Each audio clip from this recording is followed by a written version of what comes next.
बिस्मिल्लाहिर्रहमानिर्रहीम, अस्सलाम वालेकुम वरहमतुल्लाहि वबरकातुहू। अच्छा जी, सबसे पहले तो उन दोस्तों से गुजारिश है जिन्होंने अभी तक चैनल को सब्सक्राइब नहीं किया, प्लीज़ चैनल को सब्सक्राइब करें and press the bell icon for the notification.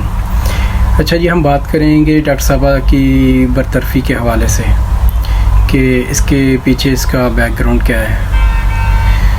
ये 20 अप्रैल की जो मीटिंग हुई थी ना, उसको हेड किया था शहजाद अकबर साहब और शफकत महमूद साहब ने।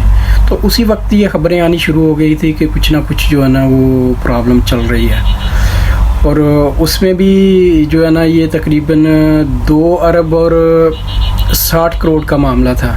जब ब्रीफिंग में इन लोगों को बताया गया, मीडिया के लोगों को, तो उनकी भी टांगें कांप रही थी कि इतना बड़ा जो फंड है वो किधर गया।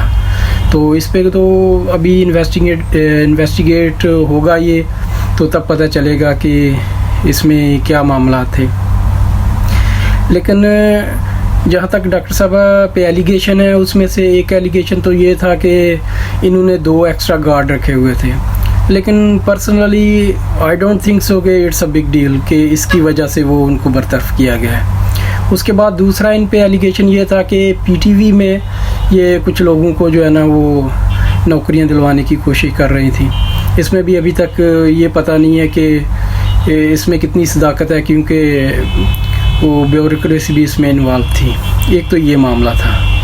दूसरा ये था कि इनकी बरतरफी से 2 दिन पहले जो है ना प्राइम मिनिस्टर से इनकी मुलाकात हुई, और इन्होंने जो है ना वो जो प्रिंसिपल सेक्रेटरी हैं प्राइम मिनिस्टर के, आज़म खान साहब, उनके बारे में जो है ना वो कुछ कंप्लेन की थी कि मैं फ्रंट फुट पे जो है ना वो अपोजिशन को भी फेस कर रही हूँ। तो मतलब ये कि पावर शेयरिंग के मतलब उन्होंने कुछ बात की थी। तो एक तो ये उनका इशू चल रहा था। लेकिन उस वक्त तो प्राइम मिनिस्टर साहब ने कह दिया कि ठीक है, आप काम करें, चलो देखते हैं। लेकिन शायद वो कहीं ना कहीं ये इंक्वायरी और वो बात जो है ना वो चल रही थी। उसके बाद में कुछ दिनों के बाद, 2 दिन बाद, शहजाद अकबर और ये जो आज़म खान साहब हैं, जो प्रिंसिपल सेक्रेटरी हैं, इन्होंने डॉक्टर फिरदौस शिगवान साहब को बुलाया। तो उन्होंने कहा कि आप ऐसा करें कि आप जो है ना वो इस्तीफ़ा दे दें, इस तरह आपको एक फीस सेविंग मिल जाएगी। तो इन्होंने कहा कि नहीं, मैं आपको इस्तीफ़ा क्यों दूं? अगर प्राइम मिनिस्टर साहब मुझको बोलेंगे तो मैं इस्तीफ़ा दूंगी, मैं आपको इस्तीफ़ा नहीं दूंगी। तो उन्होंने कहा कि ये प्राइम मिनिस्टर साहब ने कहा है तो आप ऐसा कर दें। इन्होंने ऐसा नहीं किया। कुछ काउंटर आर्गूमेंट्स भी हुआ। उसके बाद में कुछ जुमलों में कोई तलखी भी हुई। तो बाद में जो है ना फिर इनको बरतरफ कर दिया गया।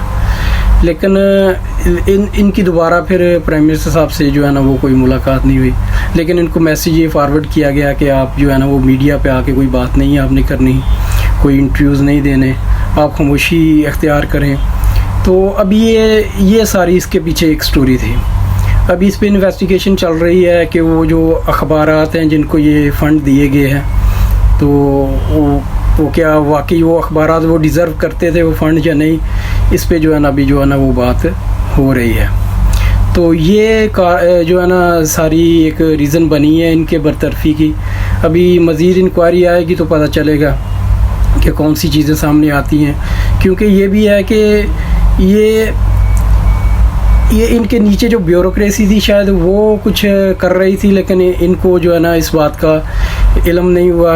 लेकिन ये अभी बातें हैं। अभी जो एक्चुअली बात है वो तो इंक्वायरी रिपोर्ट के बाद ही सामने आएगी, और तब इंशाल्लाह आपको उसके मतलब भी शेयर करेंगे। तब तक के लिए इजाज़त। अल्लाह ताला हम सब का हामी। अस्सलामु अलैकुम वरहमतुल्लाहि वबरकातुहू।